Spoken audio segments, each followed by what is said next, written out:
Novidade importante para o torcedor são paulino sobre os naming rights do Morumbi. No vídeo de hoje do canal do Nicola também falo sobre Dudu, atacante do Palmeiras, que tomou um calote gigantesco. E o Corinthians, que deu um vexame histórico e pode se dar muito mal no sorteio da Libertadores dessa sexta-feira. Bora falar também sobre o sorteio, como é que vai funcionar, não só na Libertadores, como na Sul-Americana. Informação importante do Flamengo, com mais um patrocínio bem perto de ser fechado. Já John Textor, novo dono do Botafogo, prepara para os próximos dias mais uma compra. Você vai curtir essa novidade. Vou falar também sobre as últimas do mercado, além de uma série de outras novidades. Você não perde por esperar.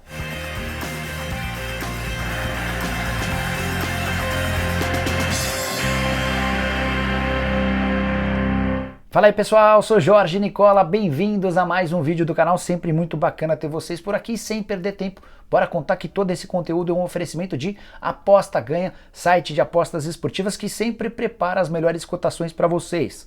Nessa sexta-feira, 2 jogos da Série B. Em caso de vitória do Bahia contra Tombense em Minas, você apostando no Bahia pega R$ 2,10 para cada real apostado. Cruzeiro visita o Criciúma em Santa Catarina. E se o líder da Série B vencer, você fatura R$ 2,15. Já no sábado tem a grande final da Liga dos Campeões, Liverpool e Real Madrid. Tô a fim de apostar no Real Madrid pagando R$ 3,30 para cada real apostado. E você, não vai ficar fora dessa, né? Pega agora mesmo o link que eu vou deixar no comentário fixo, faz seu cadastro na Aposta Ganha e começa a se divertir. Para começar o vídeo com o tradicional giro de notícias, e a primeira informação merece uma reflexão.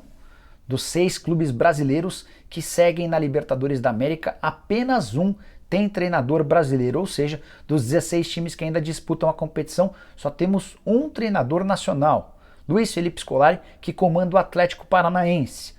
Os outros 5 times brasileiros que seguem na perseguição ao título têm 3 treinadores portugueses, o Corinthians, o Palmeiras e o Flamengo, enquanto o Atlético Mineiro e o Fortaleza possuem treinadores argentinos.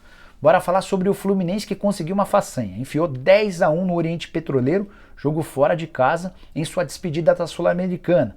É que apesar do placar elástico, o Fluminense acabou atrás do União Santa Fé, time argentino, contra quem o Flu já havia jogado no Maracanã e perdido um pênalti aos 50 e tantos minutos do segundo tempo. A curiosidade é que nessa vitória por 10-1, um grande destaque do Fluminense foi o Matheus Martins, jogador de só 18 anos e 315 dias, autor de 3 gols. Bora falar sobre Júnior Alonso, zagueiro do Atlético, que mais uma vez deu motivo para o torcedor do Galo se orgulhar. Ele havia sido convocado para jogos amistosos da seleção paraguaia e pediu para não jogar, tudo porque o Paraguai está fora da Copa do Mundo e ele entende que vai ser mais importante nesse momento conturbado do Atlético, com muita crítica ao Turco Mohamed, do que jogando amistosos pela seleção. Para fechar o giro de notícias, contar a respeito de Hugo. Nessa quinta-feira, o pessoal do UOL publicou que o PSV da Holanda cogita a possibilidade de fazer uma proposta ao Hugo. Entrei em contato com um dos representantes do goleiro do Flamengo e a resposta foi que esse possível interesse hoje está extremamente frio. Agora falar sobre o sorteio da Libertadores da América com uma série de dados e tudo o que você precisa saber. Logo de cara quero te contar que o Brasil tinha 8 representantes na fase de grupos. 6 seguem vivos, 2 foram eliminados. O Red Bull Bragantino e o América terminaram em quarto, ou seja, na última colocação de cada grupo e nem foram para a Copa Sul-Americana. Já esses 6 brasileiros se juntam a 6 argentinos, formando o grosso da fase de oitavas de final. São 12 brasileiros e argentinos contra 2 times paraguaios, o Libertad e o Cerro Porteño, um time colombiano, o Tolima, além de um time equatoriano, o Emelec. Não teremos nem chilenos nem uruguaios, países com bastante tradição no futebol da América do Sul. Bora falar a respeito das possibilidades. Dá para ter, por exemplo, um Palmeiras e Corinthians. O Corinthians acabou ficando no pote 2, daqui a pouco eu explico a situação do Corinthians. Mas para você entender como é que vai funcionar o sorteio das 13 horas dessa sexta-feira. Todos os times que ficaram na primeira colocação vão fazer parte do pote 1. Todos os times que ficaram na segunda colocação vão fazer parte do pote 2. Não há restrição em relação a países nem nada. Você sorteia um time do pote 1, sorteia um time do pote 2. Dá, por exemplo, para a gente ter Atlético Mineiro e Atlético Paranaense, Fortaleza e Flamengo, enfim. As possibilidades são gigantes. Se já tem seus palpites, use o espaço para comentários para fazer a projeção. Só mais 2 curiosidades, aí eu vou dar minhas opiniões. No pote 1, os times mais acessíveis são o Libertad e o Colón. Apesar da fase ruim do Boca Juniors, não sei se eu gostaria de enfrentar o Boca no mata-mata. Já no pote 2, aqueles times que eu gostaria de enfrentar são o Emelec e o Cerro Porteño. Bora falar agora sobre a Copa Sul-Americana, que também vive uma sexta-feira de expectativa com o sorteio a partir das 13 horas. O Brasil tinha 7 clubes representando o país na fase de grupos. 2 foram eliminados, o Cuiabá e o Fluminense, os outros 5 seguem vivos. São eles São Paulo, Santos, Internacional, Ceará e Atlético Goianiense. Os brasileiros vão enfrentar times que terminaram na terceira colocação da Libertadores da América para você entender o sorteio. Você pega os primeiros colocados de cada um dos grupos da Sul-Americana, eles fazem parte de um pote, contra no outro pote times que ficaram em terceiro lugar na Liberta. Esses times são Táchira da Venezuela, Strongest da Bolívia, Nacional do Uruguai, Del Valle do Equador, Deportivo Cali da Colômbia, Colo-Colo do Chile, Olímpia do Paraguai e Universidade Católica do Chile. Você deve ter percebido que não existem times nesse pote, brasileiros nem argentinos. Outra curiosidade, cada time de um país com exceção do Chile, que tem a Universidade Católica e o Colo-Colo.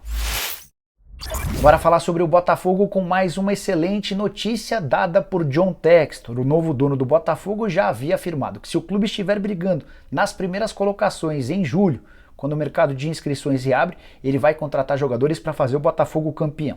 Agora, a nova afirmação é de que o Botafogo está procurando por terrenos no Rio de Janeiro. A ideia é construir primeiro um centro de treinamento para o time profissional e, na sequência, um centro de treinamento para a base. John Textor ficou bastante mal impressionado com as atuais condições e infraestruturas do clube. De acordo com ele, o time sub-15 do Crystal Palace tem um centro de treinamento melhor do que o profissional do Botafogo. Só para lembrar, o John Textor também é dono do Crystal Palace na Inglaterra. Essa busca por terrenos, inclusive, contou com a ajuda dos irmãos Moreira Salles. Não sei que tipo de parceria o John Textor pensou, mas ele está buscando terrenos. A ideia é que os campos estejam prontos até dezembro, enquanto no momento seguinte vão passar a ser construídos as edificações, os alojamentos, primeiro para receber os atletas do time principal e depois das categorias de base, que vão ter um papel super importante no Botafogo. A ideia do John Textor é fazer do Botafogo o clube com maior capacidade de revelação na América do Sul.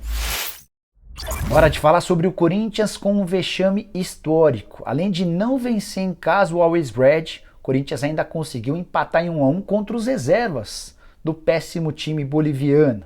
O Corinthians saiu na frente com um gol de Adson, finalzinho do primeiro tempo o Robson Bambu vacilou e o Borja acabou determinando o resultado de empate.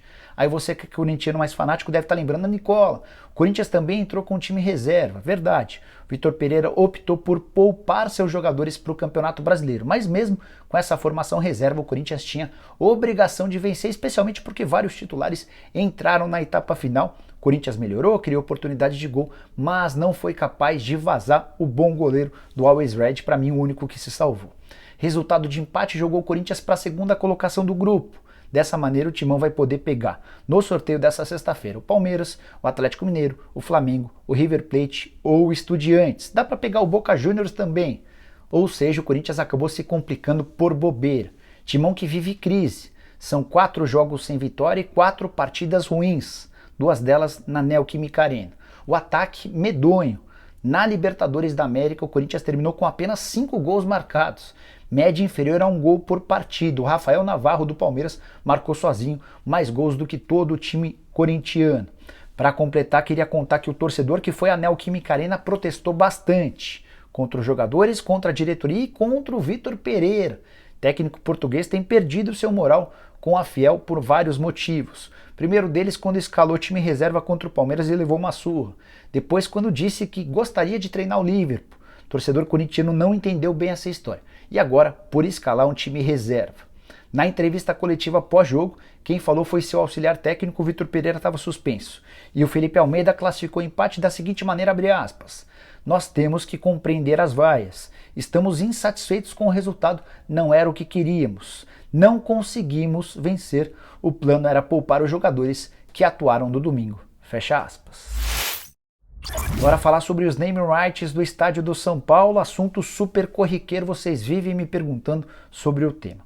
Voltando algumas semanas no tempo, O Eduardo Toni, que é diretor de marketing do Tricolor, participou de uma live no programa do Nicola e afirmou que existiam negociações entre o São Paulo e a Bitso para que a Bitso comprasse os name rights de todo o estádio. A grana estava sendo discutida, debatida e havia expectativa boa em relação a essa possibilidade de acordo. Hoje a Bitso já é parceira com um camarote de 40 pessoas e havia comprado também o setor azul. Hoje o setor azul tem o nome da Bitso. Por sinal, a possibilidade de a empresa comprar o nome do Morumbi surgiu a partir do barulho feito por torcedores do São Paulo com a aquisição do setor azul. O Morumbitsu, nome criado pelos torcedores, acabou caindo no gosto também dos dirigentes da Bitso. Mas notícia não é das melhores. O head de marketing da Bitso, o Antônio Mota, disse o seguinte à Máquina do Esporte, abre aspas: queremos tornar o Morumbi ainda mais incrível e teremos muitas surpresas em breve, mas não há negociação pelos name rights do estádio, fecha aspas. A Bitso era, nos últimos dias, a grande esperança do São Paulo em relação à venda dos name rights. E não se trata de algo fácil, até porque o Morumbi já tem mais de 60 anos de existência. Se você reparar, quase todos os estádios que tiveram seus nomes vendidos eram novos, acabaram de ser construídos, bem diferente da situação do Morumbi. Tricolor que busca receitas de forma desesperada vai precisar encontrar outras alternativas além dos name rights. Quero falar agora sobre o patrocínio do Flamengo. Na última terça-feira, um de vocês me perguntou sobre a possibilidade de a Brasino 777 virar patrocinadora rubro-negra. Entrei em contato com o Gustavo Oliveira, que é o vice-presidente de comunicação e marketing do Flamengo, com essa pergunta. Gustavo respondeu da seguinte maneira a possibilidade de a Brasino virar reforço ou patrocínio na camisa. Abre aspas. Temos um espaço no uniforme, na parte inferior das costas. Estamos em negociação com uma empresa, mas não é com a Brasino. Fecha aspas. Tentei descobrir do vice-presidente de comunicação e marketing o nome dessa parceira. Ele não quis dar mais detalhes, mas assegurou que as negociações andam bem avançadas e existe enorme expectativa de um anúncio nos próximos dias. Vale lembrar que o departamento de marketing se tornou uma interna e ótima fonte de receita do Flamengo. Rubro-negro, que é o campeão quando o assunto é faturamento com marketing. Na temporada passada foram 192 milhões de reais de receita e a estimativa para esse ano é de 255 milhões de reais, muito distante do Palmeiras e do Corinthians, que ficam na segunda e terceira colocações. Bora fechar o vídeo para falar sobre o Palmeiras, mais especificamente sobre Dudu, que vive ótima fase dentro de campo. Títulos, excelente relação com o torcedor, principal líder do elenco. Já fora de campo, o atacante tem um bom motivo para lamentar. É que ele ainda não recebeu uma multa milionária do Aldoail. Só para refrescar sua memória, entre 2019 e 2020 ele esteve no Catar por empréstimo. Empréstimo que rendeu ao Palmeiras 7 milhões de euros. O Aldoail também condicionou a permanência em definitivo do Dudu ao pagamento de 6 milhões e meio de euros. Para que o Dudu tivesse segurança de ir para lá, sabendo que ficaria, o Aldoail estabeleceu uma multa de 2 milhões e meio de euros para o Dudu, caso o time não o comprasse. Pois bem, depois do período de empréstimo, mesmo com números bem legais, o time do Catar decidiu não comprar o Dudu, ou seja, ele teria direito a esses 2 milhões e meio de euros, que em outros tempos valia 15 milhões de reais, mas com a queda do dólar e do euro em relação ao real, hoje vale 12 milhões e 800 mil reais. Apesar da queda, é bastante dinheiro. Você já imaginou ter para receber 13 milhões de reais de um clube do Catar? Pois saiba que apesar de fazer bastante tempo, lá se vão quase 2 anos desde que ele voltou ao Palmeiras, o Dudu não recebeu absolutamente nada. Já foi à FIFA e espera, um prazo breve, receber esse dinheiro, embora seja cada vez mais complicado receber de clubes da Arábia, do Catar e dos Emirados. Bom pessoal, não é essas as informações que eu queria dividir com vocês nesta sexta-feira. Quem curtiu o vídeo deixa like, se ainda não é inscrito aperta o botão vermelho de inscreva-se e a gente volta com o vídeo no final da tarde e com o programa do Nicola a partir das 7 da noite. Abraço, tchau!